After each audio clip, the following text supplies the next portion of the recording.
ஓம் சாந்தி 8/2/2026 காலை Murali அவ்வக்த Bapdada revised date 31/12/2008. முரளியின் தலைப்பு: இந்த புது வருடத்தில் மாற்றி அமைக்கும் சக்தியின் வரதானத்தின் மூலம் எதிர்மறையானவைகளை நேர்மறையாக மாற்றியமைத்து எண்ணம், மூச்சு, நேரத்தை பயனுள்ளதாக ஆக்குங்கள். வெற்றி மூர்த்தி ஆகுங்கள். இன்று புது வாழ்க்கையை கொடுக்கக்கூடிய தந்தை தன்னுடைய நாலாபுறங்களிலும் புது வாழ்வை பெற்றுள்ள குழந்தைகளை பார்த்து மகிழ்ச்சி அடைந்து கொண்டிருக்கிறார்.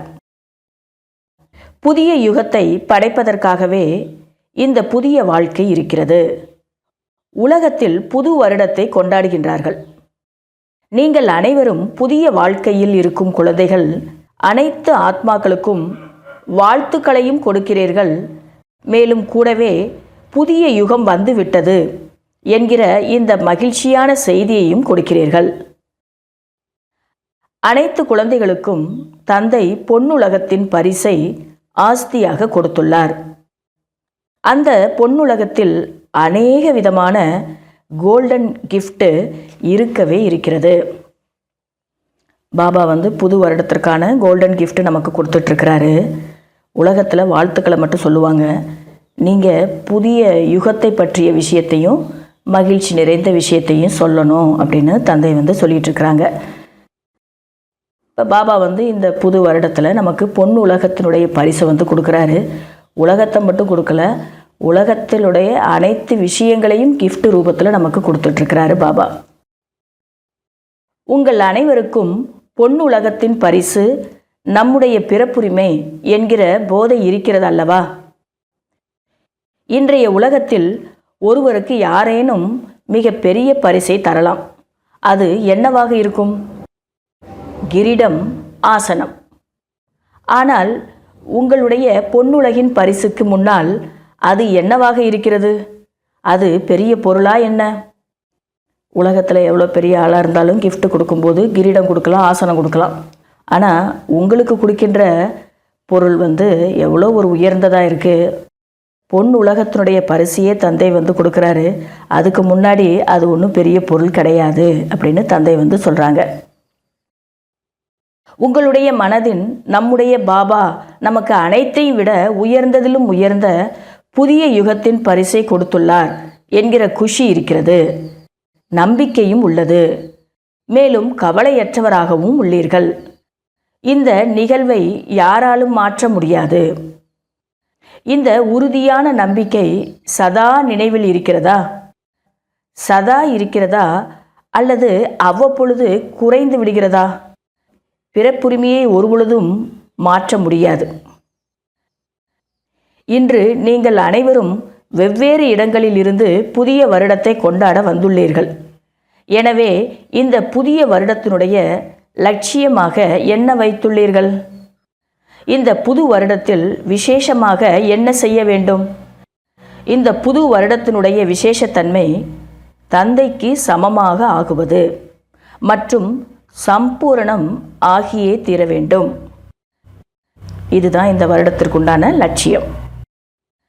அதற்காக என்ன முயற்சி செய்ய வேண்டி இருந்தாலும் சரி, நிச்சயமாக தந்தைக்கு சமமாக ஆகியே தீர வேண்டும். கூறுங்கள், அனைவருடைய மனதிலும் இந்த எண்ணம் உறுதியாக உள்ளதுதானே? உள்ளதா? தலையை அசையுங்கள். தந்தையும் கூட ஒவ்வொரு குழந்தைகளும் தந்தைக்கு சமமாக ஆக வேண்டும் என்கிற விருப்பத்தையே வைத்துள்ளார். தந்தையோ தந்தைதான். ஆனால் குழந்தைகள் தந்தையை விட உயர்ந்தவர்கள். எனவே தந்தைக்கு சமமாக ஆகக்கூடிய லட்சியத்தை அடைய வேண்டும். அப்படி என்றால் தந்தையை பின்பற்ற வேண்டும். சிந்தியுங்கள், தந்தை அதாவது பிரம்மா பாபா எப்படி முழுமையான நிலையை அடைந்தார் என்று.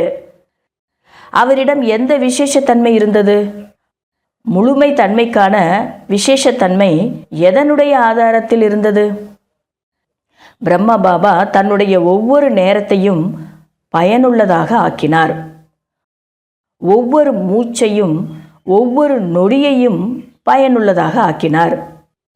எனவே தந்தைக்கு சமமாக ஆகுவதற்கு இந்த வருடத்தில் என்ன லட்சியம் வைப்பீர்கள்? பயனுள்ளதாக ஆக்க வேண்டும் மற்றும் வெற்றி மூர்த்தி ஆகவே வேண்டும். வெற்றி நம்முடைய கழுத்து மாலையாகும். வெற்றி நமது தந்தையின் ஆஸ்தியாகும். எனவே இந்த லட்சியத்தோடு சோதனை செய்யுங்கள். ஒவ்வொரு நாளும் தனக்குத்தானே சோதனை செய்யுங்கள்.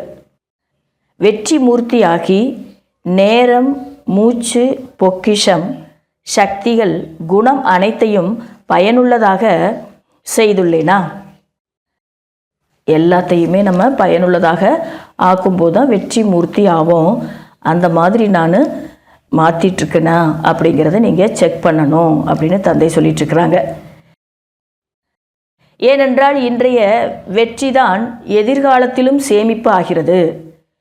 இப்பொழுது எதெல்லாம் பயனுள்ளதாக ஆக்கியுள்ளீர்களோ அது 21 பிறவிக்கு சேமிப்பு ஆகிறது என தெரிந்திருக்கிறீர்கள் அல்லவா?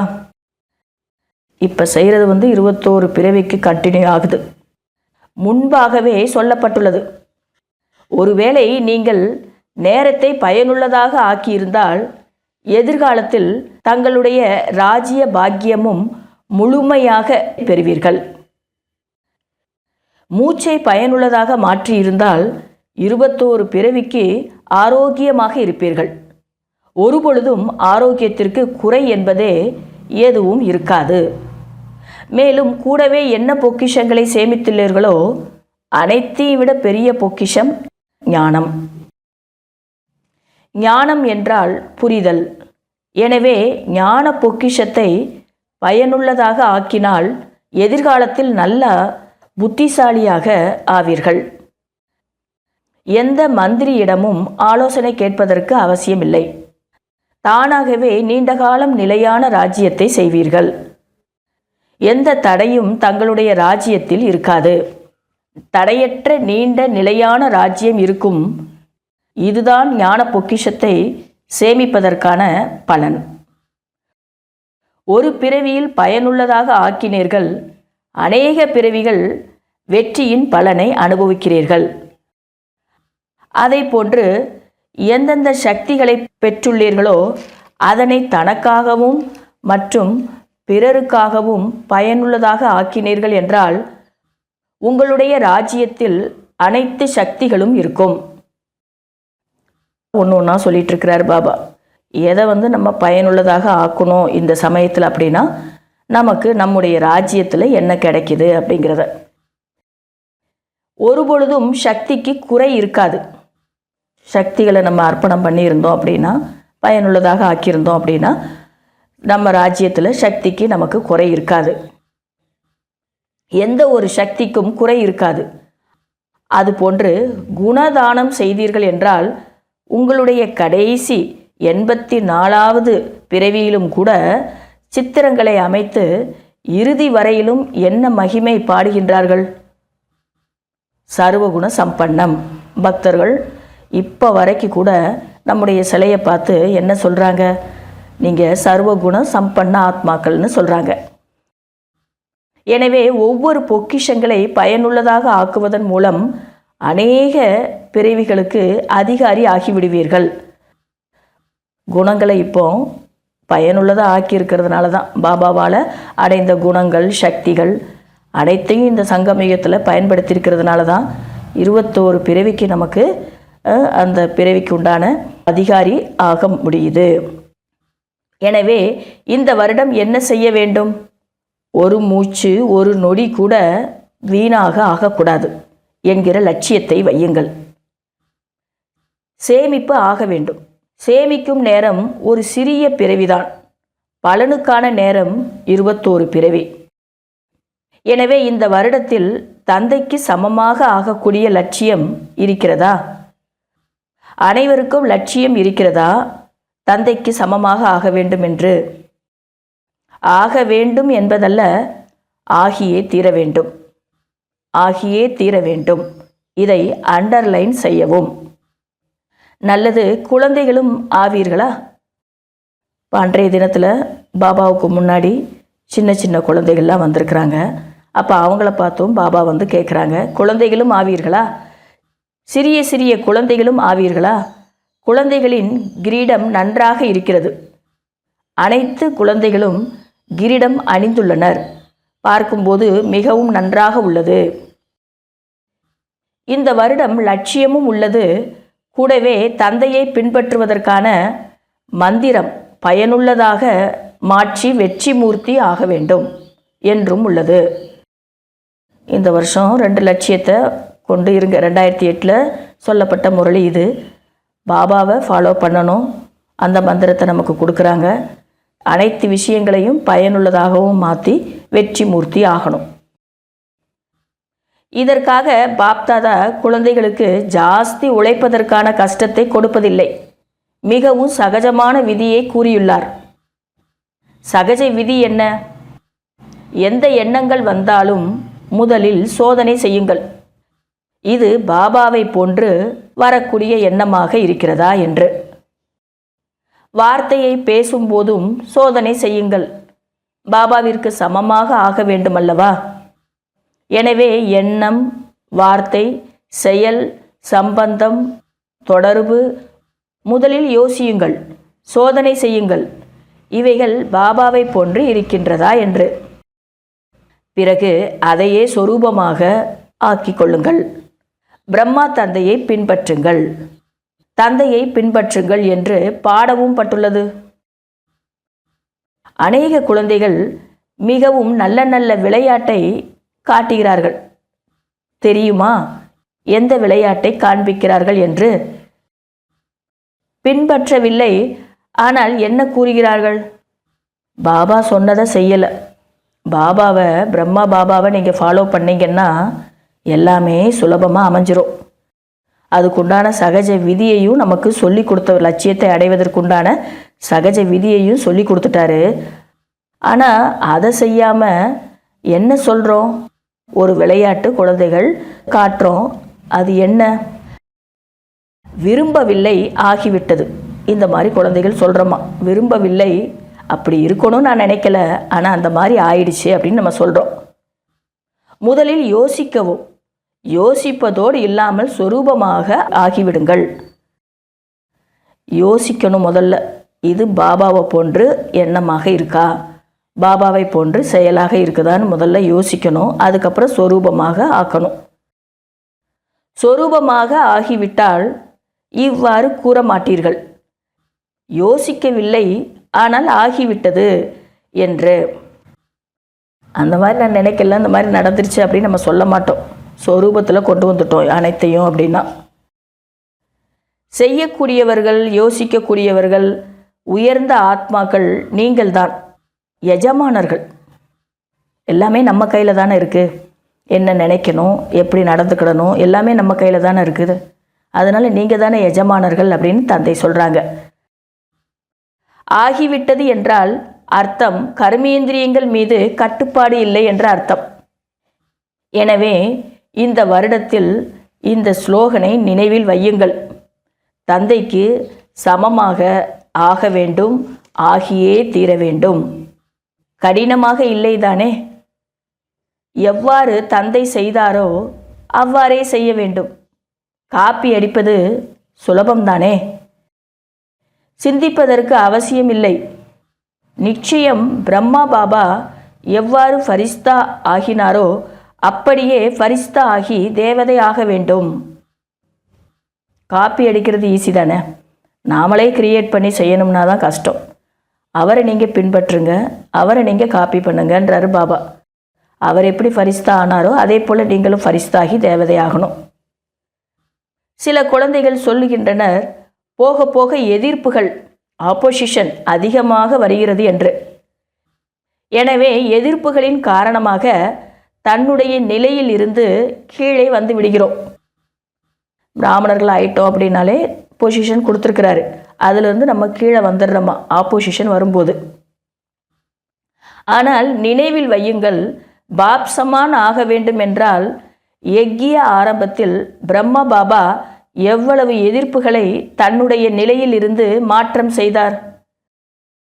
ஒவ்வொரு விஷயமும் புதியதாக சவாலாக இருந்தது. இப்பொழுதோ உலகம் மிகவும் மாறிவிட்டது.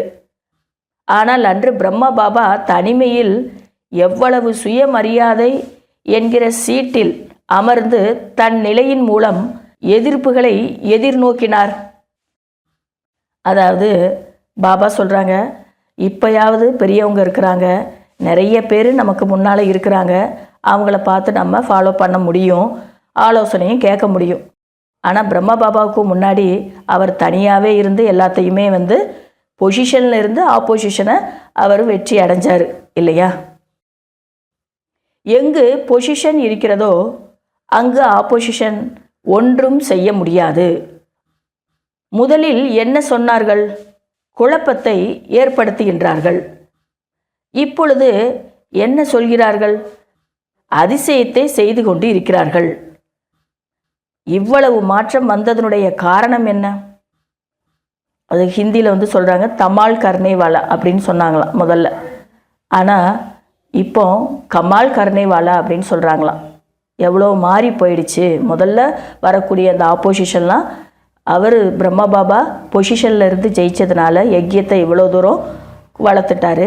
அப்போ இப்போ கமால் கர்னேவாலேன்னு சொல்கிறாங்க, அதிசயத்தை காட்டக்கூடியவங்க அப்படின்னு பிரம்மகுமாரிகளை பார்த்து சொல்கிறாங்க. இவ்வளோ மாற்றம் வந்ததுக்குண்டான காரணம் என்ன? பிரம்மா பாபா தன்னுடைய சுயமரியாதை, சீட்டு மற்றும் திட நிச்சயம் என்கிற ஆயுதங்கள் மூலம் எதிர்ப்புகளை முடித்தார். எனவே நீங்கள் இந்த வருடத்தில் என்ன செய்வீர்கள்? சமமாக ஆக வேண்டும் அல்லவா? ஒருவேளை எதிர்ப்புகள் வந்து கொண்டே இருந்தால் நீங்கள் சுயமரியாதை சீட்டில் அமர்ந்து விடுங்கள். அப்பொழுது எதிர்ப்புகள் தன்னுடைய நிலையில் மாறிவிடும். நீங்கள் பொசிஷனில் இருங்க, அந்த ஆப்போசிஷன் தானாகவே மாறிடும். தைரியம் உள்ளதா? மாற்றுவதற்கு தைரியம் இருக்குதா அப்படின்னு கேட்குறாங்க பாபா. பிரம்மா பாபாவிற்கு சமமாக ஆக வேண்டும், ஆகவே வேண்டும். அதிலோ கைகளை உயர்த்தினீர்கள். ஆனால் அவ்வளவு தைரியம் இருக்கிறதா? முதலில் சுய மாற்றம், பிறகு அநேக சம்பந்தம் தொடர்புகளில் உள்ள ஆத்மாக்கள், பிறகு உலக ஆத்மாக்கள் மாற வேண்டும். இப்படி படிப்படியாக நம்முடைய மாற்றத்தை கொண்டு வரணும் அப்படின்றாரு பாபா. முதல்ல சுய மாற்றம், அடுத்து தொடர்பில் இருக்கிறவங்களுடைய மாற்றம், அதுக்கப்புறம் உலக ஆத்மாக்களுடைய மாற்றம். தன்னுடைய மனதில் சுப பாவனை, சுப காமனை மூலம், திட எண்ணங்கள் மூலம் மாற்றம் செய்ய வேண்டும். இது அப்படி மாறிடாது, அதுக்கு நீண்டகால பயிற்சி கூட தேவை. இது கூட சுப பாவனை வைக்கணும், சுப காமனை இருக்கணும், திட எண்ணங்கள் இருக்கணும். அப்போ தான் மாற்றத்தை கொண்டு வர முடியும். இந்த வருடத்தில் பாப்தாதா விசேஷமாக ஒரு சக்தியினுடைய வரதானத்தை கொடுத்து கொண்டு இருக்கிறார். என்னுடைய பாபா என்று உள்ளபூர்வமாக சொன்னீர்கள் என்றால் சக்தி வந்துவிடும். வெறுமனே என்னுடைய பாபா என்பது கிடையாது. உள்ளபூர்வமாக சொன்னால், அதிகாரம் வைத்து என்னுடைய பாபா என்று சொன்னால் சக்தி தங்களுக்கு முன்னால் வந்தே விடும். எந்த சக்தி அது? பரிவர்த்தனை சக்தி, மாற்றம் செய்யும் சக்தி. இதன் மூலம் விசேஷமாக எதிர்மறையை நேர்மறையாக மாற்றுங்கள். எதிர்மறையான எண்ணம், எதிர்மறையான நடத்தையை பார்த்தால் நேர்மறையாக மாற்றுங்கள். நேர்மறையாக பார்ப்பது, பேசுவது, செய்வது சுப பாவனை மற்றும் சுப காமனை மூலம்தான் அது சுலபமாகும். உடனே நம்ம மாற்றிக்கிட முடியாது. சுப பாவனை வைக்கணும், சுப காமனை இருக்கணும். அப்போ தான் நம்ம மாற்றிக்கொள்வதற்கூட சுலபமாக இருக்கும். ஏனென்றால் இந்த எதிர்ப்புகள் எல்லாம் வரும். ஆனால் உங்களுடைய பரிவர்த்தனை சக்தியால் உங்களுக்கு சுலபமாக வெற்றியை தேடித்தரும். எனவே புரிந்ததா? இந்த வருடத்தில் விசேஷமாக வரதானம் மாற்றும் சக்தியை திட சங்கல்பத்தோடு காரியத்தில் ஈடுபடுத்துங்கள். பரிவர்த்தனை சக்தியை திட சங்கல்பத்தோடு காரியத்தில் கொண்டு வாங்க. மாற்றம் செய்ய முடியும் அல்லவா? உங்களுடைய சவால் நினைவுள்ளதா? உலகையே மாற்றுபவர்கள் தானே. டைட்டில் உலகத்தை மாற்றக்கூடியவர்கள் என்று. டைட்டிலோ உலகத்தை மாற்றக்கூடியவர் என்று இருக்கும் பொழுது தன்னை மாற்றிக்கொள்ளுவது கடினமாக இருக்கிறதா என்ன? மனதில் ஏதேனும் கஷ்டம் வந்தால் வருவதில்லை, ஆனால் நீங்கள் வர வைக்கிறீர்கள். அப்படி எதுவுமே வராது, நீங்கள் அப்படி வரவழைச்சிக்கிறீங்க அப்படின்றாரு தந்தை கவலையை. மாஸ்டர் சர்வசக்திவானுக்கு முன்னால் கடினமா என்ன? ஆனால் நீங்கள் ஒரு தவறு செய்து விடுகிறீர்கள், கஷ்டமாக ஆக்கி விடுகிறீர்கள். ஒரு எக்ஸாம்பிள் கொடுக்குறாரு தந்தை. இப்பொழுது இங்கு திடீரென்று இருள் சூழ்ந்து விடுகின்றது. தவறாக இருளை விளக்க முயற்சித்தால் இருள் விலகுமா? சரியான விதிமுறை உள்ளது. சுவிட்சை தட்டினால் நொடியில் இருள் அகன்றுவிடும். நீங்களும் தவறு செய்து விடுகின்றீர்கள். எந்த ஒரு பிரச்சனைக்கும் அதை போக்குறதுக்குன்னு விதிமுறை இருக்குது. அதை நம்ம ஃபாலோ பண்ணோம் அப்படின்னா கண்டிப்பாக அந்த பிரச்சனைக்கு சொல்யூஷன் கிடைக்கும். அது இல்லாமல் தவறு நம்ம செய்துடுறோம். என்ன தவறு அப்படின்னா, நடந்து முடிந்த விஷயத்தை பற்றி என்ன, ஏன், எப்படி இந்த கேள்வியின் வரிசையில் சென்று விடுகிறீர்கள். சிறியதை பெரியதாக ஆக்கிவிடுகிறீர்கள். மேலும் பெரிய விஷயம் கடினமாகவும் இருக்கிறது. சிறியதாக ஆக்கிவிடுங்கள், அப்பொழுது சகஜமாகிவிடும். இது ஒன்றும் பெரிய விஷயம் இல்லை அப்படின்னு சிறியதாக நம்ம மாற்றிடணும். அப்போ உங்களுக்கு எல்லாமே முயற்சிக்கு சகஜமாக அமையும். பாபாவும் எந்த ஒரு சக்தியையும் காரியத்தில் ஈடுபடுத்துவதற்கு மிகவும் சகஜமான விதியை கூறியிருக்கிறார். நான் மாஸ்டர் சர்வசக்திவான். இந்த நினைவின் சீட்டில் அமர்ந்து விடுங்கள். இந்த இருக்கையில் அமர்ந்து விட்டால் அப்செட் ஆக மாட்டீர்கள். சீட்டில் அமராததால் அப்செட் ஆகிவிடுகிறீர்கள். எனவே சீட்டில் அமர்ந்தால் அப்செட் ஆக மாட்டீர்கள், அதாவது தடுமாற மாட்டீர்கள். சீட்டுன்னா சுவமானம், நிறையா சுயமரியாதை பாபா கொடுத்துருக்கிறாரு. அந்த சீட்டில் நம்ம செட் ஆகிட்டோம் அப்படின்னா அப்செட் ஆக மாட்டோம், தடுமாற மாட்டோம். 63 பிறவிகளின் சம்ஸ்காரம் வெளியாகி விடுகிறது. 63 பிறவிகள் என்ன இருந்தது? அவ்வப்பொழுது செட் ஆனீர்கள், அவ்வப்பொழுது அப்செட் ஆனீர்கள். எனவே சதா சுயமரியாதை என்கிற சீட்டில் நிலைத்திடுங்கள். எனவே இந்த வருடத்தில் என்ன செய்வீர்கள்? அப்போ 63 பிறவிகளில் நமக்கு என்ன சம்ஸ்காரம் இருந்தது அப்படின்னா, அப்பப்போ செட் ஆனோம், அப்பப்போ அப்செட் ஆனோம். ஆனால் இப்போ சங்கம யுகத்தில் வந்திருக்கிறோம். நம்முடைய சுயமரியாதைங்கிற சீட்டில் எப்பொழுதுமே நிலைத்திருக்கணும். எனவே இந்த வருடத்தில் என்ன செய்வீர்கள்? புதிய வருடத்தின் பரிசை அனைவருக்கும் கொடுப்பீர்கள் தானே? என்ன பரிசு கொடுப்பீர்கள்? வாழ்த்துக்களும் கொடுப்பீர்கள். மேலும் கூடவே பரிசு என்ன கொடுப்பீர்கள்? பரிசு என்னவோ உங்களிடம் அதிகமாக இருக்கிறது. எவ்வளவு கொடுக்க விரும்புகிறீர்களோ அவ்வளவு கொடுக்க முடியும். ஸ்தூலமான பரிசை அல்ப காலத்திற்காக கொடுப்பார்கள். ஆனால் நீங்களோ அழியாத தந்தைக்கு சமமாக ஆகக்கூடிய அழியாத பரிசை கொடுங்கள். மனம் மூலம் சக்திகளின் பரிசை கொடுங்கள். வார்த்தை மூலம் ஞானத்தினுடைய பரிசை கொடுங்கள். மற்றும் செயல் மூலம் குணங்களின் பரிசை கொடுங்கள். அனைவரிடமும் இருக்கிறது தானே? இருக்கின்றது என்றால் தலையசையுங்கள். பாபா நிறையா கொடுத்து நமக்குள்ள ஸ்டாக்கு வச்சிருக்கிறாரு.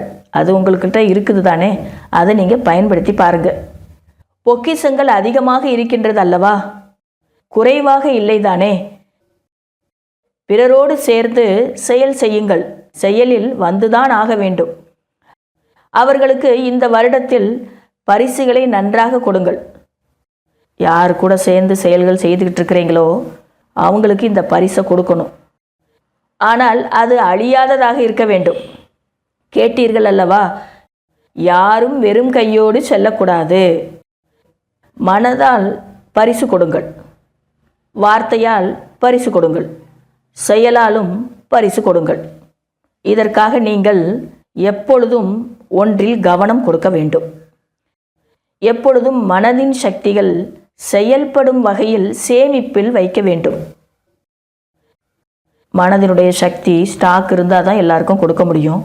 அதனால் ஸ்டாக் இருக்கணுன்றாரு பாபா. எத்தனை சக்திகள் உள்ளது லிஸ்ட் இருக்கிறதல்லவா? அதே போன்று வார்த்தைகளுக்கும் எப்பொழுதும் மனதில் ஞான சிந்தனை செய்து நினைவில் வைக்க வேண்டும். நடத்தையிலும் முகத்திலும் செயலிலும் குணஸ்வரூபமாக ஆக வேண்டும். சதா தன்னுடைய குணமூர்த்தி, ஞானமூர்த்தி, சக்தி சொரூபங்களை நினைவில் வைக்க வேண்டும். சக்திகளோ இருக்கிறதல்லவா? இவ்வாறு கிடையாது. ஆனால் சொரூபமாக வேண்டும். சொல்லுவாங்க சில பேர், சக்தி இருக்குது, எங்களுக்குள்ள சக்தி இருக்குது, ஞானம் இருக்குது அப்படின்னு. ஆனால் பாபா என்ன விரும்புகிறாங்க அப்படின்னா, ஞானத்தினுடைய சொரூபமாகணும், சக்தியினுடைய சொரூபமாகணும். ஒவ்வொருவரையும் ஈஸ்வரிய குடும்பத்தை சார்ந்தவர் என்கிற பார்வையில் உள் உணர்வின் மூலம் பார்க்க வேண்டும். இவங்களும் பாபா குழந்தை, ஈஸ்வரிய குடும்பத்தை சார்ந்தவங்க தான் அப்படிங்கிற அந்த உணர்வு இருக்கணும். இந்த வருடத்தில் சமமாகியே தீர வேண்டும். இதற்கு கையை உயர்த்தினீர்கள். பாப்தாதாவிற்கு வதனத்தில் அனைவரின் கைகளும் தெரியும். அங்கே இந்த சிறிய டிவி இல்லை, மிக பெரிய டிவி உள்ளது. ஒரு நொடியில் அனைத்து சென்டரின் ரிசல்ட்டையும் பார்க்க முடியும்.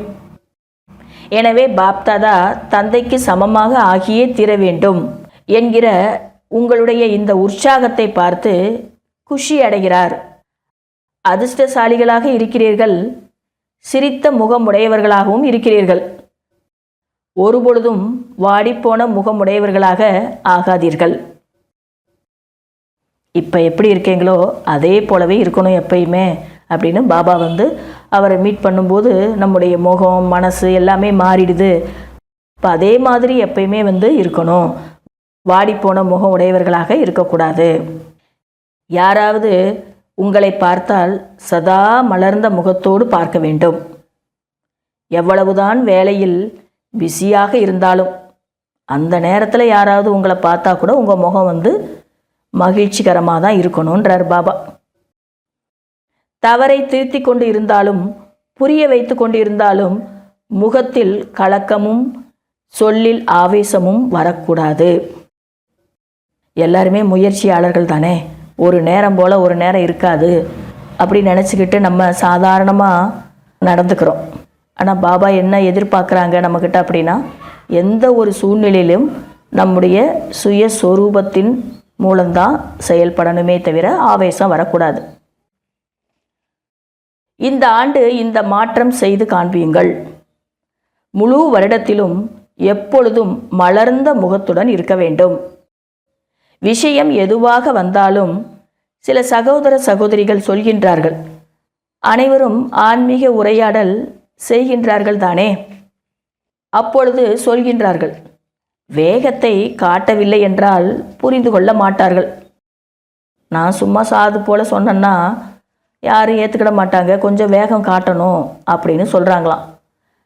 இல்லை என்றால் மாறவே மாட்டார்கள். முதலிலேயே தன் மனதில் இவர் மாறமாட்டார் என்கிற பாவனை வந்துவிட்டால் அவருக்கு முதலிலேயே உங்களுடைய வைப்ரேஷன் சென்று விடுகிறது. எனவே இந்த ஆண்டு கோபமோ அல்லது அதன் குழந்தைகளோ அனைத்திற்கும் விடை கொடுத்து அனுப்பிவிடுங்கள். முடியுமா? ஆவேசமும் கூடாது. பாபா கேட்கின்றார், சரி, சமயத்திற்கு ஏற்ப வேலை ஆக வேண்டும் என்று மாற வேண்டும் என்று கோபப்படுகிறீர்கள். அவர்கள் மாறுகிறார்களா? கோபப்பட்டால் யாரேனும் மாறியுள்ளார்களா? பட்டியலை எடுங்கள், லிஸ்ட் எடுங்கன்றார் பாபா. அந்த மாதிரி நான் கோபப்பட்டு இத்தனை பேரை நான் திருத்திருக்கிறேன் அப்படின்னு யாராவது திருந்திருக்கிறாங்களா? அதுக்குண்டான லிஸ்ட்டை எடுங்க. இன்னும் சொல்லப்போனால் மேலும் முறைத்து கொள்வார்கள், மாறுவது கிடையாது. இன்னும் தான் அதிகமாகும் அவங்களுக்கு அப்படின்றார் பாபா. அந்த நேரத்தில் நீங்கள் திருத்தணும்னு நினச்சிங்கன்னா மனதில் எதிர்ப்பு தெரிவிப்பார்கள். பெரியவராக இருந்தால் மனதில் எதிர்ப்பு வெளியில் காட்ட முடியாது. சிறியவர்களாக இருந்தால் அழுவார்கள். திட்டினீங்கன்னா அழுவாங்க, ஆவேசம் காட்டினீங்கன்னா அழுவாங்க. ஆக இந்த ஆண்டு என்னென்ன செய்ய வேண்டும்? அவை அனைத்தையும் சொல்லிக் கொண்டு இருக்கிறார். பிடித்துள்ளதா? செய்வீர்களா? அனைவரும் கைகளை உயர்த்துங்கள். செய்வீர்களா? தொலைக்காட்சி இயக்குபவர்கள் போட்டோ எடுங்கள். கைகளை உயர்த்துங்கள். சிறிது தூக்கியே உயர்த்துங்கள். டிவி எடுக்கின்றார்கள். நல்லது. பாப்தாதா நேரத்தை பார்க்கின்றார். நேரம் மிகவும் வேகமாக ஓடிக்கொண்டு இருக்கின்றது. நேரத்தை யார் எதிர்கொள்வது? நீங்கள் தானே எதிர்கொள்ள வேண்டும். துக்கத்தில், பக்தியில் நேரத்தின் கூக்குரல் குறைவாகவே கேட்கின்றார்கள் என பாப்தாதா பார்த்தார். தைரியத்தை இழந்துள்ளார்கள். அவர்களுக்கு சிறகுகள் கொடுத்தால் பறப்பார்கள். தைரியம், ஊக்கம், உற்சாகம் எனும் சிறகுகளை கொடுங்கள். நல்லது. பாப்தாதாவின் வீட்டு பாடத்தை நாலாபுறங்களிலும் உள்ள குழந்தைகள் நடைமுறைப்படுத்தி நிரூபித்து காண்பிப்பீர்களா? குழந்தைகள் அனைவருக்கும் உளமார்ந்த அன்பு மற்றும் பல மடங்கு அன்பு நினைவுகளை பெற்றுக்கொள்ளவும். மேலும் அத்தகைய தகுதி வாய்ந்த குழந்தைகளுக்கும் நமஸ்காரம். இந்த ஆண்டு முழுவதும் ஒவ்வொரு நாளும் சுய மாற்றம் மற்றும் உலக மாற்றத்திற்குண்டான நாளாகவே கொண்டாடி கொண்டிருங்கள். ஒவ்வொரு நாளும் புதிய மாற்றம், ஒவ்வொரு நாளும் புதிய சேவை, ஊக்கம், உற்சாகம் ஒவ்வொரு நாளும் இருக்க வேண்டும். ஒரு நாளும் கவலைப்படக்கூடாது. என்றென்றும் தனக்காக, உலகிற்காக, சேவைக்காக புதுமையை கொண்டு வர வேண்டும். இவ்வாறாக திட சங்கல்பத்துடன் நேரத்தை மிக அருகாமையில் கொண்டு வந்து சம்பூர்ணமாக பாபாவிற்கு சமமாகி பறக்க வேண்டும் மற்றும் பறக்க வைக்கவும் வேண்டும். நல்லது. வரதானம். ஒவ்வொருவருடைய கருத்திற்கும் மதிப்பளித்து உலகின் நன்மதிப்பை பெறக்கூடிய பாலகன் மற்றும் எஜமானன் ஆகுங்கள். சிறியவர்களோ பெரியவர்களோ யாராக இருந்தாலும் ஒவ்வொருவருடைய கருத்திற்கும் அவசியம் மதிப்பளிக்கவும். ஏனென்றால் ஒருவருடைய கருத்தை புறக்கணிப்பது தன்னைத்தானே புறக்கணிப்பதாகும்.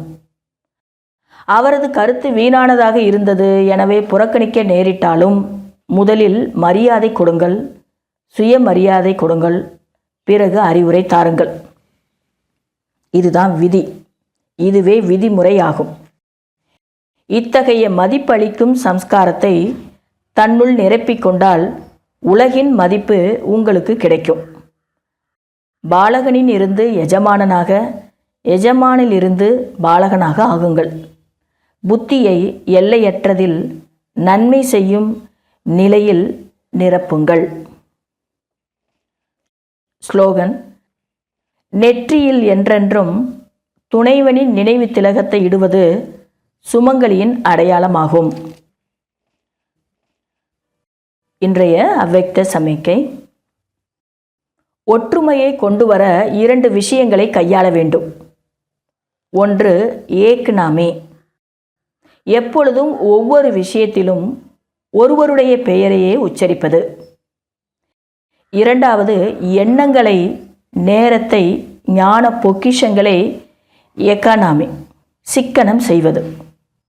எப்பொழுது அனைவரும் ஏக்நாமி எக்கானாமியை கையாளுகிறீர்களோ அப்பொழுது ஒரு தந்தையிடம் தனது அனைத்து விதமான வேற்றுமைகளும் உள்ளடங்கிவிடும். நல்லது. ஓம் சாந்தி.